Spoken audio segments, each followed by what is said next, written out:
I mean, we've seen every bit of totalitarianism unleashed, including censorship of you and of many. Hey everybody, Josh Sigurdson of World Alternative Media here, and we are joined by the one and only Jeffrey Tucker once again of the American Institute for Economic Research, as well as a contributor to Forbes magazine, and the author of the new book, Liberty or Lockdown, which I'm really excited to go into today because it's a very timely book. As you can imagine, we have been watching this lockdown scenario play out now for the better part of the last 8 months, and it doesn't show any signs of ending anytime soon. In fact, there's a lot of signs that it's going to get worse. And Jeffrey, I wanted to ask you first to give our viewers the premise of your new book and why you wrote it. I wrote it because somebody has to speak out, and I've been writing on this topic now since January, essentially. And now we have plenty of evidence that liberty works and that lockdowns do not, and that the virus is not responding in any sense to government power. In fact, everything the governments have done, it's the argument of the book, has been to crush people's liberties, rights, and prosperity. And none of it has had any effect on the virus whatsoever. And the most successful virus mitigation strategies everywhere in the world were the places that remained free, like South Dakota and Sweden, and a few other places, not that many. And that is the right path. So, I'm speaking to you as, a longtime libertarian, and a lot of times people get very confused that liberty is only for good times, non-emergency times, but actually liberty is good for all times, and especially under conditions of disease mitigation. I wrote this just January 27th, warning against everything that was coming, and people said I was crazy, that we have a Bill of Rights, we have a Constitution. That would never happen here, but in fact it did happen, and it happened for very specific reasons. And so the book is about those reasons and about what a huge mistake it has been and how the public has been lied to at every step. And what I think is going to happen is a huge reaction against lockdown ideology and a re-embrace of liberty after all this is over. And I mean, in a time of emergency, it seems like that is liberty's time to shine. It's a time to prove the ideas that so many of us have put forward for so many years, especially yourself. And I mean, going forward, let's just play devil's advocate for a second here. All these arguments for the lockdown. Oh, you're going to kill grandma. You're going to cause all these problems. I mean, what do you say to the average person who's getting this information from the television news and really, really, truly believes it and thinks that you're a horrible, selfish person for daring to say freedom is a good thing in this time of chaos? Well, that's what Dan Andrews is telling everybody in Australia, that anybody who's against the lockdowns is selfish. I don't even know what to say about that, because the best mitigation strategies are all based on what society can do in consultation with doctors and managers of long-term living facilities and people in their own risk assessment of their own lives. And the thing that we learned over the course of the 20th century is that you have the best chance of dealing with the disease so long as you have normal social functioning. But anytime you start locking people down or using quarantines or travel restrictions or business closures, school closures, limits on public events and that sort of thing, you end up causing massive psychological trauma that can result in drug abuse, alcoholism, suicide, and a loss of income. And the people who suffer the most from this are the poor and middle class, and the people about whom apparently nobody really cares that much. And it ends up being just the elites who win under a lockdown scenario, precisely as we've seen here. So I see this as being, like, it's a little bit shocking to me that we have not had more people against the lockdowns from the very beginning. I mean, the forces are growing now, but, where was the ACLU? Where was the left that always claims to care about the poor? Where were the old-fashioned liberals who believed in freedom of association and so on? I mean, we've seen every bit of totalitarianism unleashed, including censorship of you and of many.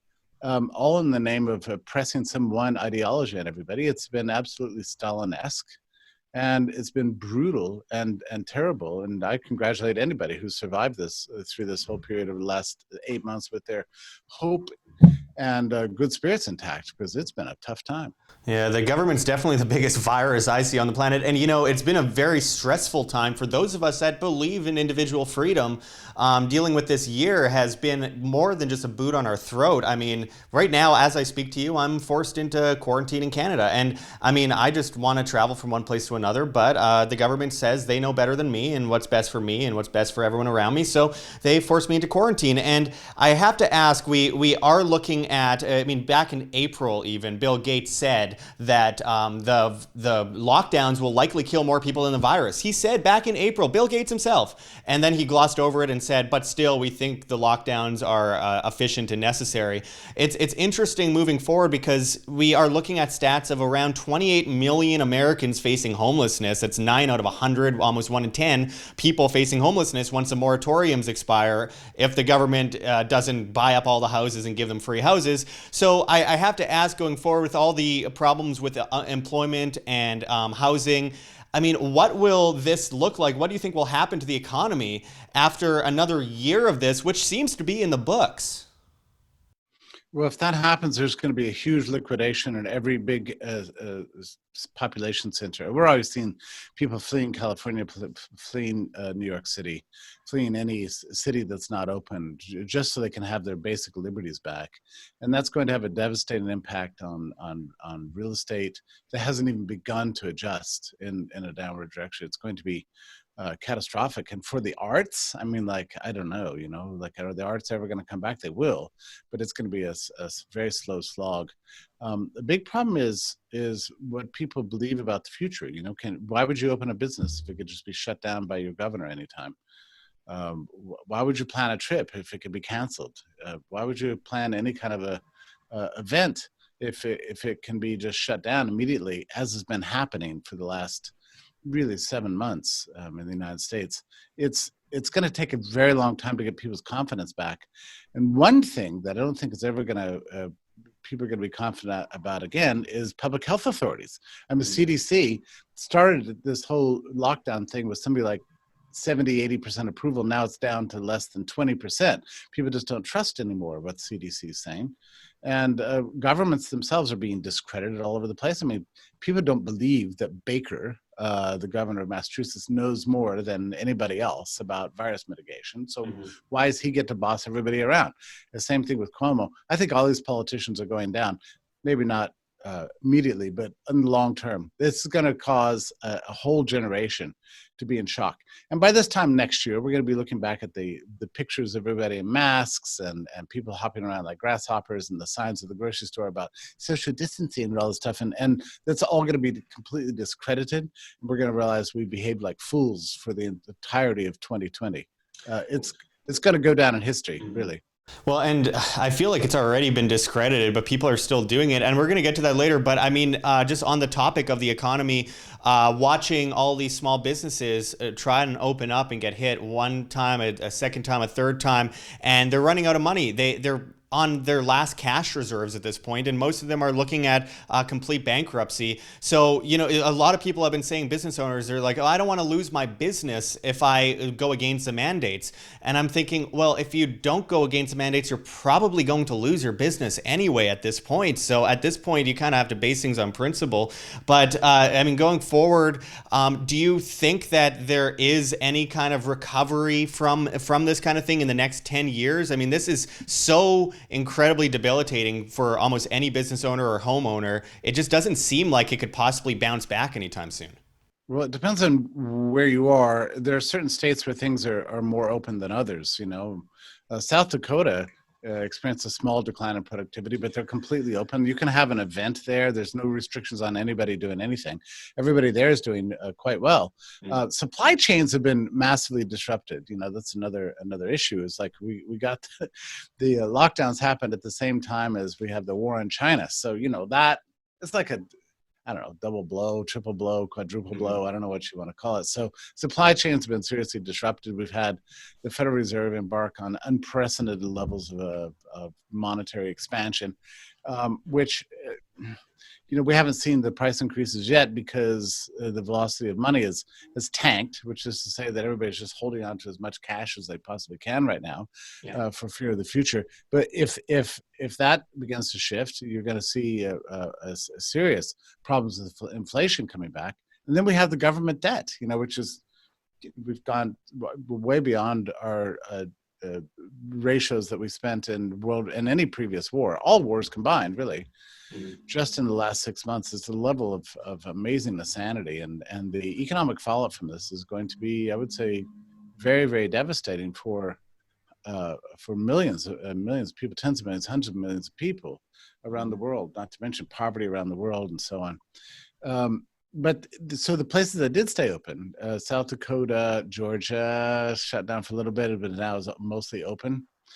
But even there, you've got some bad economic consequences in Georgia. But I would say Sweden and South Dakota, Taiwan, South Korea, these are the places that are positioned to ride this through with a nice V-shaped recovery.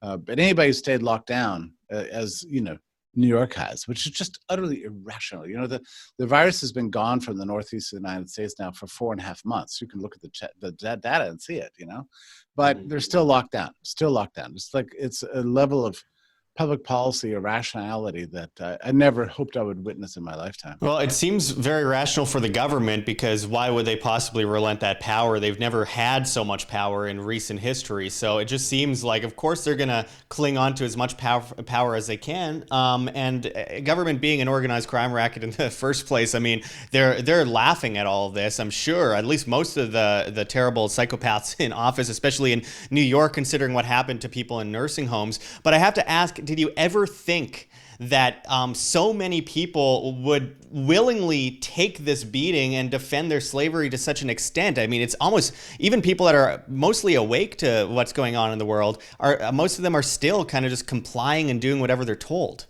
It seems incredible. I never imagined that. So I've changed my mind on a lot of things, probably as you have over the last 6 months. One is that I didn't realize, to the extent, to go back to your previous point, to what extent the exercise of power was itself a kind of narcotic for these psychopaths that are in charge.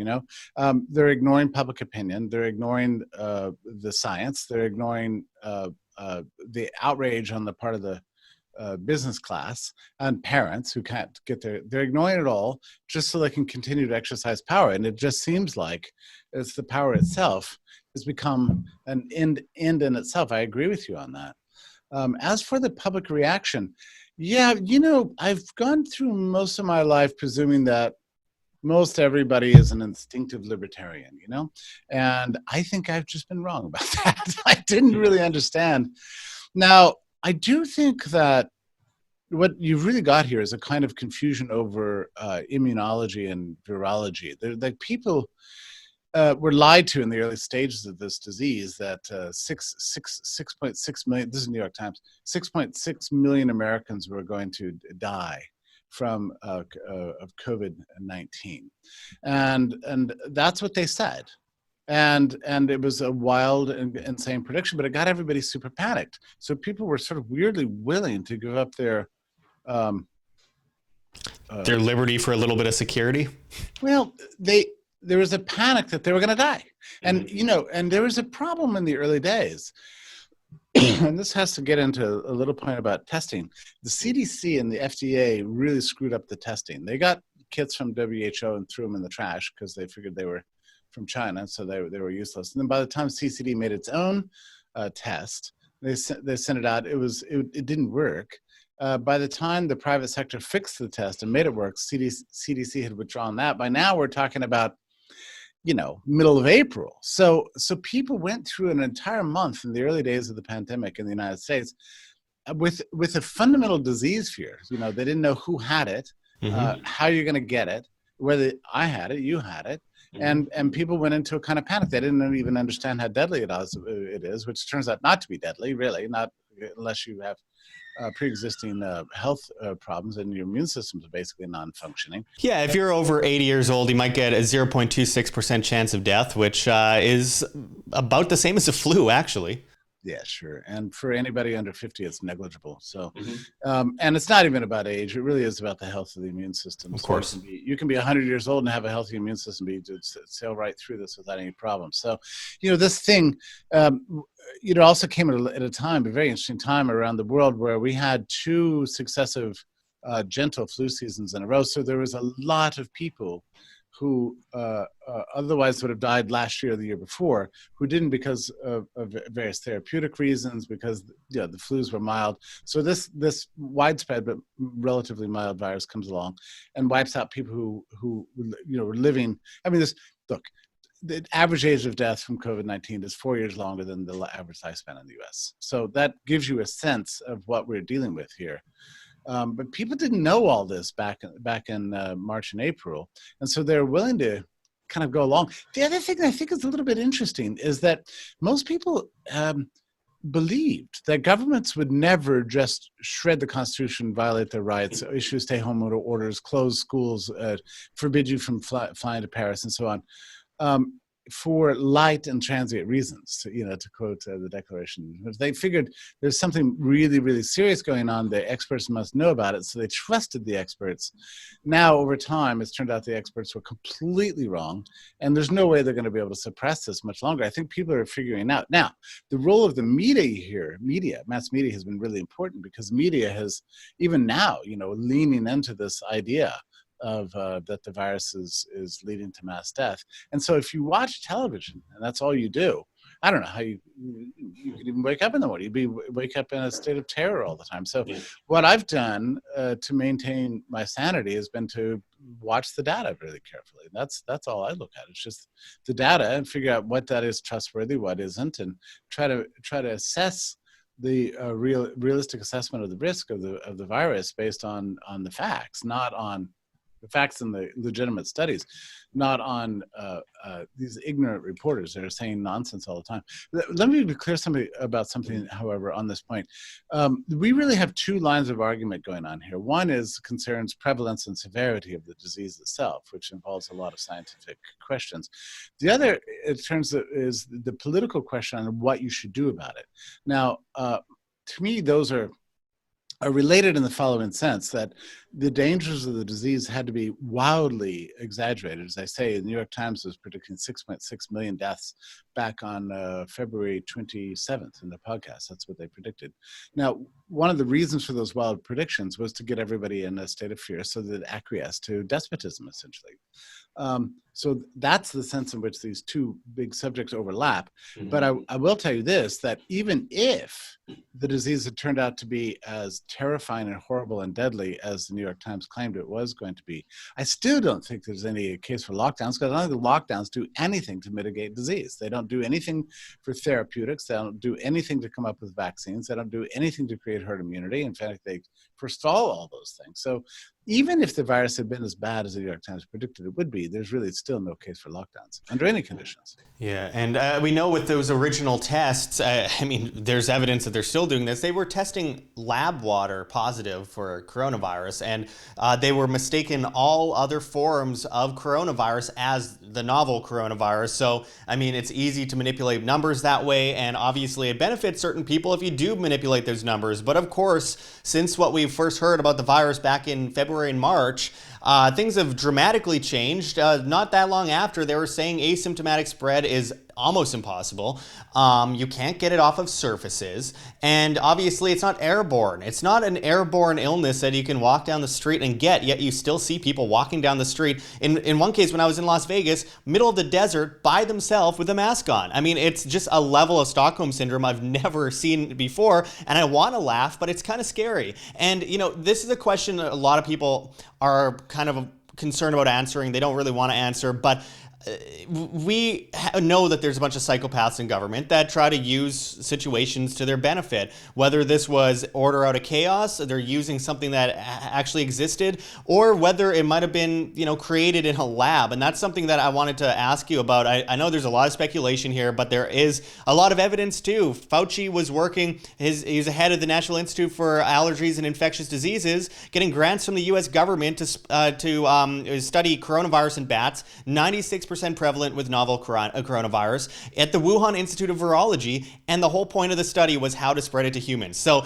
I don't want to be like a crazy conspiracy theorist here, but that something doesn't seem right about that. Do you think there's evidence that they created in a lab? And if so, what does that tell you about the people in power?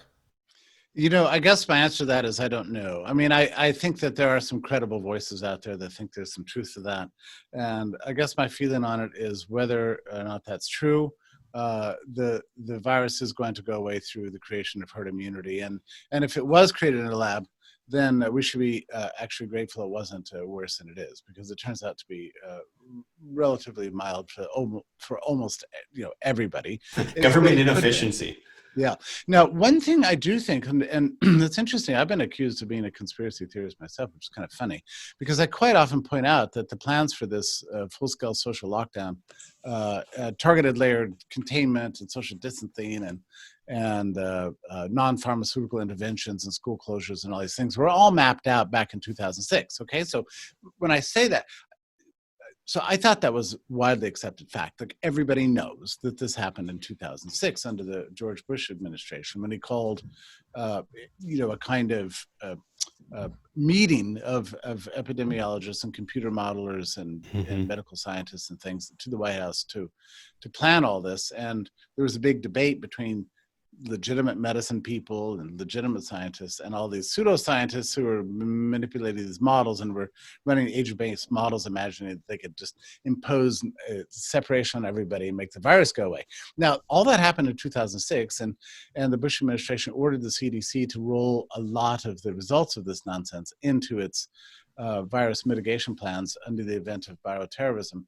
And there they stood on this shelf since 2006. What I've pointed this out to people, like I've had people write me back and go, "Oh, so you're alleging a conspiracy?" Well, I don't know what they're talking about, because these are just I'm just reporting the facts of what happened. I mean, we know for sure that this is exactly. I talked to people who were there. They told me this. We've seen the papers, Robert and Laura Glass's original paper on social distancing came out in 2006, and it was an attack by Donald Henderson, the great smallpox eradicating epidemiologist who died in 2016. This is just the facts on the ground, that these plans for this grand social experiment, which had never been tried in the history of humanity, have been sitting there for 14 years. So this is not a conspiracy theory. I'm reporting the facts on the ground that we know about. Yeah, well, I just spoke with my friend James Corbett a couple days ago here at WAM, and it was interesting because he pointed out the anthrax spread a couple decades ago, where it was proven, it came out of Fort Detrick. They admitted that they accidentally let the anthrax out of the labs. It got out, it infected a bunch of people died, and then it was just brushed under the rug, and the next news story replaced it. So, I mean, these things have happened multiple times before. It doesn't mean that it's happened this time, but one way or another, the government sure has taken advantage globally, I should add, of this situation. And I mean, it's unbelievable the things they've gotten away with. Oh, exactly. And I have no question that on net, government and powerful people have kind of benefited from this. But, there's a number of things that don't make sense about this. One is the tremendous loss of tax revenue. Okay, so governments, local, state, and national governments all over the world have lost countless trillions of dollars in tax revenue they otherwise would have had. And so that doesn't seem to be in their interest. Another thing that's very interesting to me that I don't understand is the school closures. I've been sort of fighting against public schools my entire life. And I never imagined a time when government itself would just like wake up one day and say, close your schools for months, for endless months. And by the way, when you can send your kid back to school, they have to have a mask on. So this is wrecking the public schools. I don't see how that's in the interest of government to do that. So, I mean, I think that there's an element of what you're saying, that yes, powerful people have benefited from this, but also powerful people have done some extremely stupid things that aren't even in their self-interest either.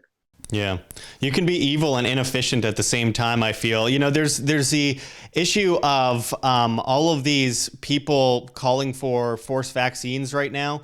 And look, regardless of what people feel about vaccines, I think the issue is really you can't force people to put medicine in their bodies, whether you call it medicine or not. And right now we're looking at the possibility of technocracy, Chinese style type technocracy, where, you know, social credit. A lot of people are talking about this issue where people would have social credit. They've been pushing this really hard in Australia and in Sweden before this whole COVID thing. What do you think will be the resistance to something as blatantly tyrannical as forcing people to vaccinate? Already, I saw a poll that said something like 70% of Americans will not get the vaccine. They have no intent, and it's actually very difficult to round people up and stick a needle in their arm for something they're very suspicious of. I mean, people are actually even now distrustworthy towards the flu vaccine, rightly or wrongly, I don't know. The fascinating thing about the vaccine issue that I've had basically whispered to me by some serious experts here, and I looked it up actually this morning. I found a paper that was published earlier this year, which confirmed what one infectious disease expert at an Ivy League university told me, which is that so a vaccine does not make the virus go away, right? It doesn't crush the vaccine. It doesn't build a wall in your system that blocks the vaccine. That's not that blocks the virus. It doesn't make you immune, you know? What it does is draws on your own inherent immune systems to activate them and sort of supercharge them so that it's still your body keeping the vaccine away. So reprogramming your immune system so that you develop resistance, right, to the disease. Same as any other virus, so chicken pox or whatever it may be. And so you have to, in other words, for the vaccine, let's say you have a really well-functioning vaccine, and maybe we'll get that next month. Maybe it'll be 2 years. We don't know. The problem is that, so here's the real problem. The population that's currently dying from COVID-19 is dying because they don't have functioning immune systems. If you don't have a functioning immune system, the vaccine does not work for you. You've got to have a functioning, relatively healthy immune system for a vaccine to actually be operationally function on your body. So in other words, for some portion of the number of people who have already died or might die in the future of COVID-19, this vaccine will be meaningless. We don't know. Is it half? Is it 90%?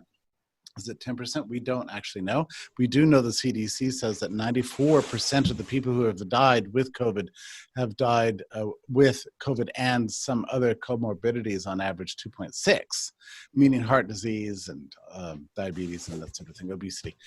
So there's that problem. We don't even know if the vaccine would, in fact, even if we had it back in January, if it would have actually reduce the death count at all. We don't know that. The other problem is that for the people for whom it's not fatal, it's mostly either asymptomatic or you shake it off. And it may in fact be much safer to get SARS-CoV-2 virus than it would be to get the vaccine to the thing.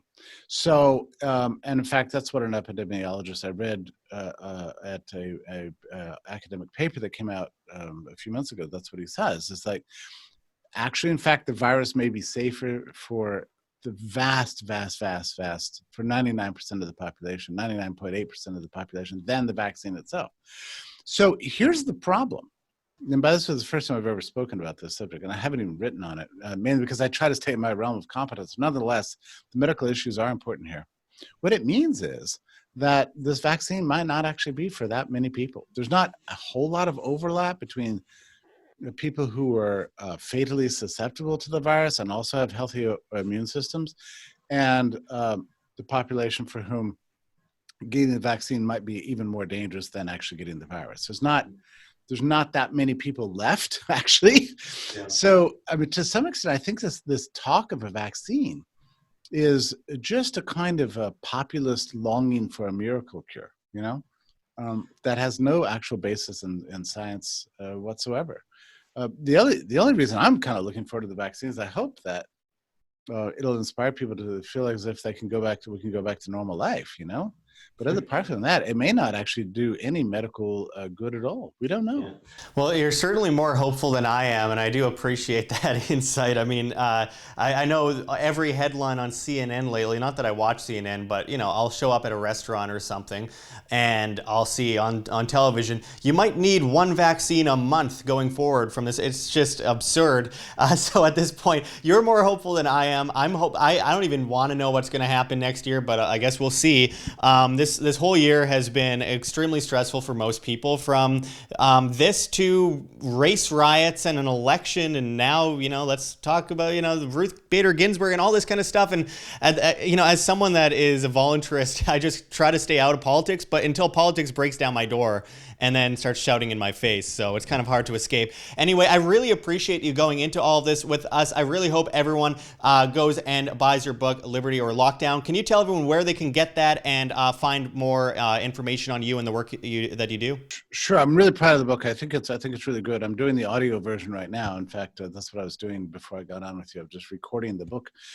You can buy it from Amazon right now, only currently in physical form, but by Friday, maybe as late as Monday, I'll have it up in Kindle, so you can just do an easy download of it. It's 235 pages with a really good index, and it's got a ton of research in there, 250 footnotes. I think it's, I don't want to be the judge of my own work, but I have to say I'm really proud of the book. And in any case, look, none of us have the power to end the lockdowns, but we all have different ways of fighting this overreach, this despotism of our time. And this is my way of fighting, and I hope it does some good. Absolutely. And everyone can check you out as well at the American Institute of Economic Research. And of course, always fun to watch you on Twitter as well. So people can definitely find you there. I really appreciate you joining us today and hope to talk to you again soon. Very good. Thanks so much. Thanks for having me. My friends, it is go time. We are completely demonetized on YouTube, and we depend on the viewer to stay alive and spread the message of freedom and truth. So check those links below. GoFundMe, Patreon, Subscribestar, anything you guys could do to help keep independent media alive helps enormously in helping spread this message to the masses. So make sure to check those links. Donate to our Bitcoin address on the screen or below. We really appreciate anything you could do to keep us alive. You could check those links below for Cointree as well, where you can find other cryptocurrencies that you can donate and keep WAM alive. Find us on flote.app, flote.app, as well as BitChute and LBRY and Minds. We're on all the other platforms. We are leaving YouTube soon, so make sure to find us at those sites, because it's the only way we can keep talking to you, the masses, the great people that actually care about the future of free humanity. Also, join our new newsletter at www.iamband.com. Anything helps at this point, guys. We need to support free information online. This is the most difficult time in our history, and it takes a lot of hard work to keep our message alive in the face of great evils that have taken over the propaganda news on television as well as on YouTube, where YouTube decides what you can or cannot see. We need your help, my friends. So I really appreciate anything you guys can do. Check those links. There's many ways you can help. Until next time, though, thanks, everyone. This is Josh Sigurdson signing out from World Alternative Media. Find the truth, be the change.